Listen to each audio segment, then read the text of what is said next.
So hello and welcome you all to the एडल agriculture classes, या फिर मैं इसे शॉर्ट में कह देती हूँ एग्रीकल्चर क्लासेस। सो मीनिंग एक ही है, ठीक है। तो सॉइल एयर पढ़ते हैं, जिसमें हम soil air composition and gaseous exchange के बारे में पढ़ेंगे, इसके इश्यूज जानेंगे और प्लांट ग्रोथ के बारे में जानेंगे। So let's get started. तो सबसे पहला आता है कि सॉइल एयर क्या होती है। जो भी एयर सॉइल के पोर्स में, खास करके मैक्रोपोर्स में प्रेजेंट हो, उसे ही हम लोग क्या कह देते हैं, सॉइल एयर। अब आपको ये मिलेंगे कब या कहाँ मिलेंगे? तो ये तब मिलते हैं जब सॉइल के अंदर पानी ना हो। सैचुरेटेड कंडीशन मतलब होती है पानी उसके अंदर फिल्ड होता है तब। अगर सैचुरेटेड कंडीशन नहीं है, मतलब कि पानी नहीं होगा, तब आपको ये सॉइल एयर के स्पेसेस आपको देखने को मिलेंगे इन द सॉइल। अब अगर आपसे कोई पूछ ले कि आइडियल कॉम्पोजिशन बताओ सॉइल एयर की इन द सॉइल, तो याद रखना है जो 1/3 कॉम्पोजिशन होता है वो हमारा एयर का होना चाहिए, और बाकी 2/3 कॉम्पोजिशन जो है हमारा पानी का होना चाहिए। It is the ideal composition in the soil. Gaseous exchange जो होता है एक वेरी इंपॉर्टेंट फिनोमिना होता है, जो कि प्लांट में सॉइल के अंदर होता रहना चाहिए, जो कि मेंटेन करता है सॉइल की हेल्थ को और उसके प्लांट के ग्रोथ को। तो यहाँ पे जो एक्सचेंज होता है, यहाँ पर हमारी मूवमेंट होती है गैसेस की, जैसे कि CO2 और कार्बन डाइऑक्साइड। गैसियस एक्सचेंज में हमें ये पता होना चाहिए कि जो भी गैसेस का मूवमेंट होता है वो कंसंट्रेशन डिफरेंस की वजह से होता है। जहां पर भी कंसंट्रेशन ज्यादा होगी वो दूसरी जगह जाएगी जहां पे कंसंट्रेशन ऑफ द गैस कम होगी।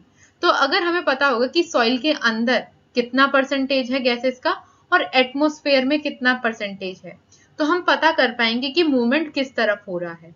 तो यहाँ पे जो वैल्यूज दे रखी हैं ये हमें बता रही हैं कि सॉइल एयर मतलब सॉइल के अंदर जो एयर है उसमें कितना ऑक्सीजन का, कार्बन डाइऑक्साइड का और नाइट्रोजन का कंपोनेंट है या कॉम्पोजिशन है, और एटमॉस्फेयर एयर के अंदर कितना कॉम्पोजिशन है। अगला टॉपिक हमारा आता है ऑक्सीजन डिफ्यूजन रेट, जिसे हम ODR भी कहते हैं। ऑक्सीजन डिफ्यूजन मतलब जो ऑक्सीजन प्लांट लेता है। ये तो कॉन्ट्राडिक्ट हो गया जो हमें पता है। हमें तो ये पता है ना कि प्लांट जो है ऑक्सीजन लेता है या CO2 लेता है। CO2 लेता है और ऑक्सीजन छोड़ता है, तो छोड़ता है तो हमें मिलता है, ठीक है, हमें तो यही पता है। लेकिन अगर हम देखें ये प्रोसेस से फोटोसिंथेसिस के लिए वैलिड है, जहां पे हमारा CO2 plus H2O in the presence of chlorophyll and sunlight हमारा ग्लूकोज बना लेता है, और हमारा बाई प्रोडक्ट ऑक्सीजन हमें रिलीज हो जाता है थ्रू द स्टोमेटा, और वो हमें अवेलेबल हो जाता है टू ब्रीथ, राइट। लेकिन जो अगला प्रोसेस है जो कि है हमारा रेस्पिरेशन, इसमें तो हमें ब्रेक डाउन करने के लिए ग्लूकोज का जो कि C6H12O6 है, उसका ब्रेक डाउन करने के लिए हमें ऑक्सीजन की जरूरत पड़ती है। तो ये ऑक्सीजन कहाँ से मिलेगी? तो ये ऑक्सीजन लेने के लिए ही प्लांट हमारा ऑक्सीजन डिफ्यूजन से अंदर एक्सचेंज करता है गैसेस को, जो ऑक्सीजन लेता है और ये बाद में ब्रेक डाउन कर देता है CO2 और H2O को। CO2 जो है दो तरह से अवेलेबल हो सकती है, प्लांट खुद भी बना लेता है और एब्जॉर्ब भी करता है थ्रू द डिफ्यूजन। तो इधर बात जो करी गई है कि ODR लेवल फॉल हो जाता है, मतलब गिर जाता है। ऑक्सीजन डिफ्यूजन रेट मतलब जितना होना चाहिए उतना नहीं होता। इससे आप ऐसे समझ सकते हैं कि आपके स्कूल में आपको मिनिमम मार्क्स लाने जरूरी हैं, वरना आप फेल हो जाएंगे। सिंपल सी यही बात होती है।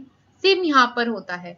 अगर हम अपर सरफेस की बात करें तो वहां पर मिनिमम हमारा कितना ODR होना चाहिए, 40 × 10⁶ ग्राम पर सेंटीमीटर स्क्वायर पर मिनट। और अगर हम रूट स्पेस की बात करें, यहाँ पर हमारा मिनिमम ऑक्सीजन मतलब ODR हमारा 20 × 10⁶ ग्राम पर सेंटीमीटर स्क्वायर पर मिनट होना चाहिए। इससे नीचे अगर वैल्यू गई तो काम बिगड़ेगा, प्लांट सरवाइव नहीं कर पाएगा, राइट। अब आते हैं फैक्टर्स क्या क्या अफेक्ट करते हैं एयर कॉम्पोजिशन को। एयर कॉम्पोजिशन में हमारी 3 तरह की सॉइल्स हम लोगों को पता है, सॉइल टेक्सचर में हम लोगों ने पढ़ी है। सैंडी सॉइल होती है, लोमी सॉइल होती है, क्ले सॉइल होती है। अगर सॉइल एयर कॉम्पोजिशन की बात करें तो सबसे ज्यादा जो हमारा स्पेस होता है वो सैंडी सॉइल लेती है, उसके बाद हमारी लोमी सॉइल आ जाती है, और उसके बाद हमारी क्ले सॉइल आ जाती है। कितना होता है? मोर देन 25% हमारी सैंडी रहती है, 15 to 20% लोमी सॉइल रहती है, और लेस देन 10% हमारा क्ले सॉइल रहती है। अगर मैं सॉइल वाटर रिटेंशन की बात करूं तो कैसे हो जाता है? जस्ट अपोजिट हो जाता है। क्ले का सबसे ज्यादा होता है, फिर लोमी का होता है और फिर सैंडी का होता है। अब अगर हम बात करें कि ऐसा कैसे हो गया कि यहाँ पर तो स्पेसेस तो वही है ना, तो फिर यहाँ पर ये इतना रेशियो बदल कैसे गया कि सैंडी यहाँ पर ऊपर आ रहा है, यहाँ पे कम आ रहा है। आप प्रॉपर्टीज पे जाना, ठीक है, प्रॉपर्टीज पे जाना और देखना कि सैंडी और क्ले सॉइल में अंतर क्या है बेसिक सा। तो क्ले सॉइल का हमें पता है ना, वाटर रिटेंशन काफी अच्छा होता है as compare to the sandy soil. तो क्ले सॉइल में जो वाटर रिटेंशन अच्छा होगा तो वहां के जो पोर्स होंगे वहां पे ज्यादा जल्दी जाके पानी बैठ जाएगा। अगर पानी की बात करें तो पानी सबसे ज्यादा वहां पर हमें देखने को मिलेगा। जब पानी हमें वहां पे ज्यादा देखने को मिलेगा तो एयर स्पेस तो कम हो जाएगा ना, एयर को तो जगह ही नहीं मिली। पानी की सीटें ज्यादा हैं और हमारी जो एयर है उसकी सीट कम है क्ले के अंदर, तो हमारा कहाँ जाए एयर, तो वो जाता है सैंडी में। सैंडी में बोलता है सैंडी में तो सब पानी नीचे ड्रेन हो जाता है, तो वो वहां पे जाके अपना मेजोरिटी बना लेता है कि अब यहाँ पर पानी तो है नहीं कि हम यहाँ पे रहेंगे। तो एयर स्पेसेस जो है हमें सैंडी सॉइल्स में ज्यादा देखने को मिलते हैं। तो सॉइल टेक्सचर पर डिपेंड काफी करता है कि एयर की कैपेसिटी कितनी होगी सॉइल के अंदर। वैसे आइडियल कॉम्पोजिशन हम मानते हैं कि 1/3 एयर स्पेसेस होने चाहिए और 2/3 हमारा जो है वाटर होना चाहिए होल्डिंग। तो हमारी आइडियल कंडीशन होती है फॉर द एग्रीकल्चर पर्पसेस। अगला फैक्टर सॉइल टेक्सचर के बाद आ जाता है हमारा फील्ड एयर कैपेसिटी। ये कॉन्सेप्ट है, जैसे सॉइल वाटर में अगर हम लोगों ने पढ़ा है तो वहां पर भी एक फील्ड कैपेसिटी कॉन्सेप्ट आता है, वहां पे मॉडिफाई कर लेना अगर नोट्स बना रहे हो आप। तो फील्ड वाटर कैपेसिटी FWC, ये क्या हो जाएगा FAC, ठीक है। यहाँ पे हम एयर कैपेसिटी की बात कर रहे हैं, बात वही है, बस यहाँ पे थोड़ा सा एक्सचेंज कर दिए हैं टर्म्स। यहाँ पर भी हम देखेंगे कि पानी को ड्रेन करवाने के बाद, जो एक्सेस वाटर है ड्रेन कराने के बाद कितना एयर स्पेस रह जाता है, कितना वॉल्यूम ऑफ, कितना fractional volume of air space हमें देखने को मिलेगा सॉइल के अंदर। तो हमें पता है कि जिस टेक्सचर का जो सॉइल होता है वो वहां पर हमारा ड्रेनेज काफी ज्यादा होता है, तो हमें एयर स्पेसेस ज्यादा देखने को मिलेंगे as compare to the clay soil, जिसमें हमें पानी की वाटर होल्डिंग कैपेसिटी ज्यादा देखने को मिलती है, तो एयर स्पेसेस कम हो जाएंगे। तो कहां पर फील्ड एयर कैपेसिटी ज्यादा होगी, इन द सैंडी सॉइल। इसमें जस्ट ये बात कही गई है कि sandy soil have the higher field air capacity while the clay have lower field air capacity. अब देख लेते हैं इश्यूज क्या हैं प्लांट के ग्रोथ को रोकने के लिए, मतलब प्लांट के ग्रोथ को कौन अफेक्ट कर रहा है। तो सबसे पहला आता है हमारा ऑक्सीजन अवेलेबिलिटी। प्लांट में जो ऑक्सीजन है वो भी काफी रोल प्ले करता है, खास करके रूट रेस्पिरेशन में। ऑक्सीजन में अगर हम देखें कि लो ओडीआर की कंडीशन आ गई, मतलब यहाँ पर लो ओडीआर की कंडीशन आ गई रूट जोन में, तो ये लीड करती है हाइपोक्सिया कंडीशन, जिसकी वजह से रूट की एज वेल एज प्लांट की ग्रोथ रुकने लगती है। दूसरा आता है कार्बन डाइऑक्साइड लेवल। जो हमारा कार्बन डाइऑक्साइड लेवल बढ़ने लगता है तो इसका इंडिकेशन क्या है कि वहां पे पुअर एरेशन है, स्पेसेस कम है और रूट सफोकेशन वहां पे बेसिकली स्टार्ट होने लग जाता है, माइक्रोबियल सफोकेशन स्टार्ट होने लग जाता है, एक्सचेंज नहीं कर पा रहे हैं, कार्बन डाइऑक्साइड लेवल ज्यादा है, तो यहाँ पे जो है प्लांट सफोकेट करना स्टार्ट कर देता है, जिसकी वजह से प्लांट की ग्रोथ काफी हद तक अफेक्ट होती है। तीसरा आता है सॉइल कॉम्पैक्शन। हम लोगों ने पढ़ा कि जैसे क्ले सॉइल होती है उसके जो पार्टिकल्स होते हैं काफी पास पास होते हैं, मतलब कॉम्पैक्ट होते हैं, तो वहां पर जो है जब पानी आता है तो वो वहीं ठहर जाता है, ड्रेन नहीं हो पाता, तो इनफिल्ट्रेशन होता है। तो उसकी वजह से यहाँ पर हमारे पोर्स में एयर स्पेसेस होते ही नहीं है। एयर स्पेस नहीं होंगे तो एक्सचेंज ऑफ गैसेस होगी कैसे, तो स्पेस नहीं है, एक्सचेंज नहीं हो पा रहा, तो प्लांट की ग्रोथ को भी वो अफेक्ट करेगा। नेक्स्ट आता है water logging condition. Water logging condition में होता क्या है, जब हम लोग खेतों में ज्यादा पानी डाल दें जिसकी वजह से जो सॉइल पोर्स हैं उनमें पानी ही पानी भर जाए और वो डिस्प्लेस कर दे एयर को भी, तो वो क्या करता है, क्रिएट करता है एनारोबिक कंडीशन को, जैसे कि इधर हो रही है। यहाँ पे एनारोबिक कंडीशन होने की वजह से प्लांट रिस्पायर नहीं कर पाएगा और रिस्पायर नहीं कर पाएगा तो ग्रोथ उसकी अफेक्ट होगी, जैसे कि यहाँ पर हो रही है, येलो लीव्स हमें देखने को मिल रही है।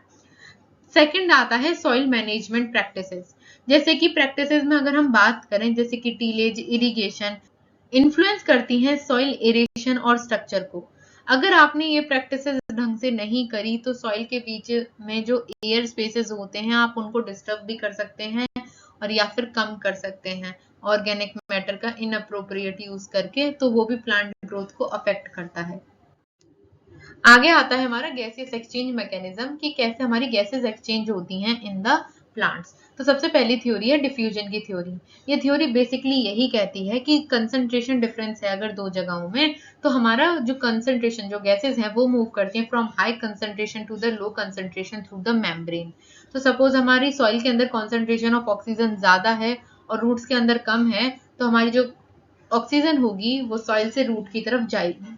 हमारी जो मास फ्लो की थ्योरी होती है वो ये कहती है कि जो मूवमेंट ऑफ एयर होता है वो चेंज जब हो सॉइल के मॉइस्चर में डिफरेंस आए या फिर टेम्परेचर में डिफरेंस आए, तब ये हमारी थ्योरी लगती है मास फ्लो की, जो कि मूवमेंट ऑफ गैसेस को अलाउ करती है थ्रू द स्टोमेटा और through the process called transpiration. Loss of water is called transpiration, right. तो यहाँ पर जो है, यहाँ पर उस समय स्टोमेटा खुलता है और गैसेस का एक्सचेंज होता है, तो इसे ही हम मास फ्लो थ्योरी कहते हैं। और इन्हीं दो मैकेनिज्म से हमारे प्लांट के अंदर गैसेस एक्सचेंज होते हैं। अब कुछ रिकमेंडेशन देख लेते हैं। अगर हमें ऑप्टिमम सॉइल एरेशन रखना है अपनी सॉइल के अंदर तो क्या करें। अवॉइड ओवर वाटरिंग, पानी ज्यादा ना डालें क्योंकि उससे क्या होता है हाइपोक्सिया कंडीशन बनती है, एक्सचेंज नहीं कर पाते गैसेस, तो वहां पर जो है हमारे प्लांट की ग्रोथ ही अफेक्ट होगी। दूसरा आता है इंप्रूव करें सॉइल टेक्सचर को by using the organic matter. Organic matter की मदद से क्या होता है, हमारी जो सॉइल एग्रीगेशन है, पोर स्पेसेस खुलते हैं, तो वहां पे हमारा गैसेस एक्सचेंज अवेलेबल हो जाता है, तो प्लांट की ग्रोथ में हेल्प करता है वो। रिड्यूस करें सॉइल कॉम्पेक्शन को बाय एडिंग या फिर टिलेज प्रैक्टिसेस से जो है हमारी सब सॉइल को जो कॉम्पेक्शन होता है सब सॉइल के अंदर, जो सॉइल के जस्ट ऊपर वाला पोर्शन जो हमारा रहता है वो सब सॉइल कहते हैं, तो हम टिलेज प्रैक्टिसेस से इसको खोल सकते हैं। इससे क्या होगा, एयर स्पेस जो होते हैं वो बढ़ जाएंगे इन द सॉइल, जिससे हमारा प्लांट ग्रोथ अगेन हेल्पफुल होगा। फोर्थ पॉइंट आता है हमारा प्रॉपर ड्रेनेज। ड्रेनेज में क्या होता है, आपको वाटर लॉगिंग कंडीशन को प्रिवेंट करना है, ढंग से ड्रेनेज चैनल बनाने हैं ताकि पानी जो है एक्सेस वो हमारा ड्रेनेज चैनल के थ्रू हमारा चला जाए। ऐसा नहीं है सारे प्लांट्स या सारे क्रॉप्स के लिए हमें जरूरत होती है एरोबिक कंडीशंस की। फॉर एग्जांपल राइस के लिए हमें वाटर लॉगिंग की कंडीशन की जरूरत है, लेकिन मोस्टली हम लोग सॉइल एरेशन की अगर बात करें, सिर्फ हम इधर देख रहे हैं कि अगर हमें एयर स्पेस को बढ़ाना है तो हमें प्रॉपर ड्रेनेज रखनी पड़ेगी। So this is all for the today's video. Thank you and have a nice day.